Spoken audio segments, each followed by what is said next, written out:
Thank you so much for speaking with me. This was such a unique and fun show. Oh, What is really, well, what's really interesting, I love, is how different the characters are from the beginning to the end. And so, what was really interesting, Elaine says he shows us what we were capable of.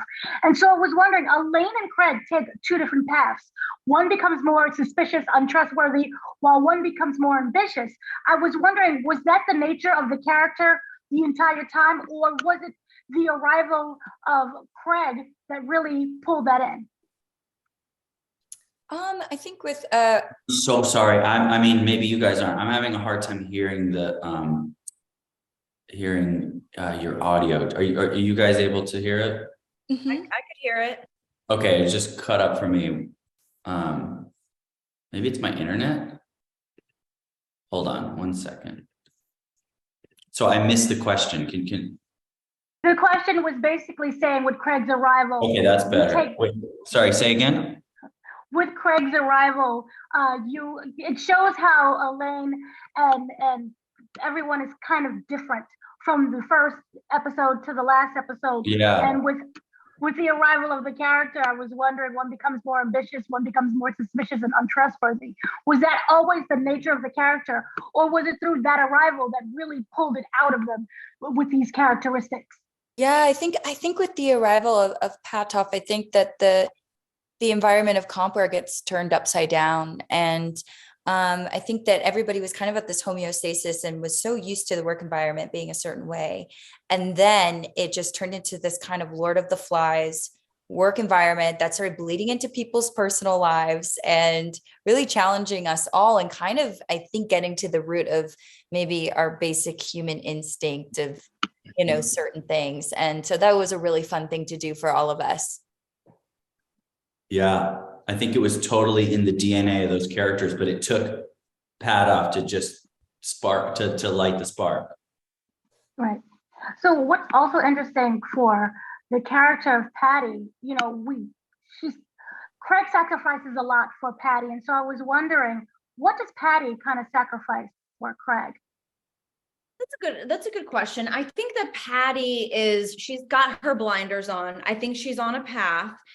She has laid this path. She can see 10 years down the road. And I think that she's, brought Craig along with her, but I don't think that she really understands who he is. So she's going along the path thinking that she's found her future husband. I think there's a lot of love there, but I don't think that they're necessarily super compatible in that they're going in different directions.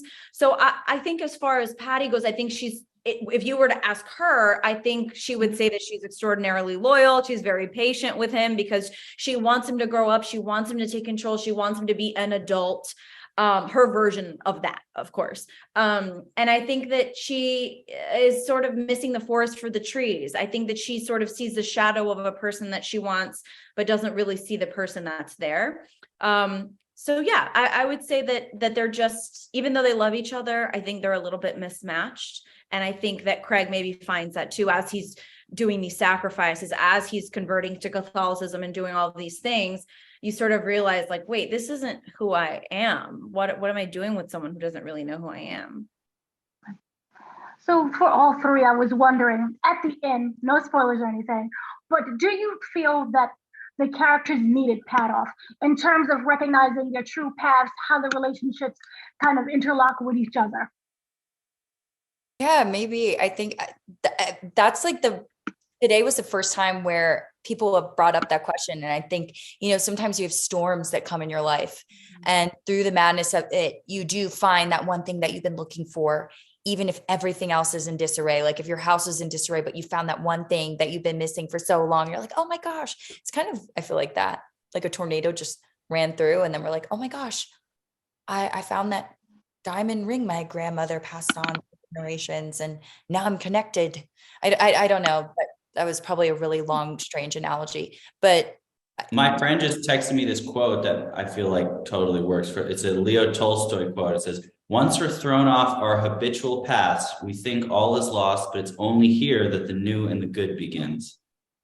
Yeah, it's so true. I think Patoff just strips them of their masks. He strips them of their sort of comfort blankets and toolboxes and the way that they get through life. And then all of a sudden, there's, just, they don't have any of those things that they were globbing onto. And so it forces them to see themselves and other people for who they really are. So it's like Brittany said, it's a tornado, but you still, I mean, it's revelatory, but you still have to clean up your house.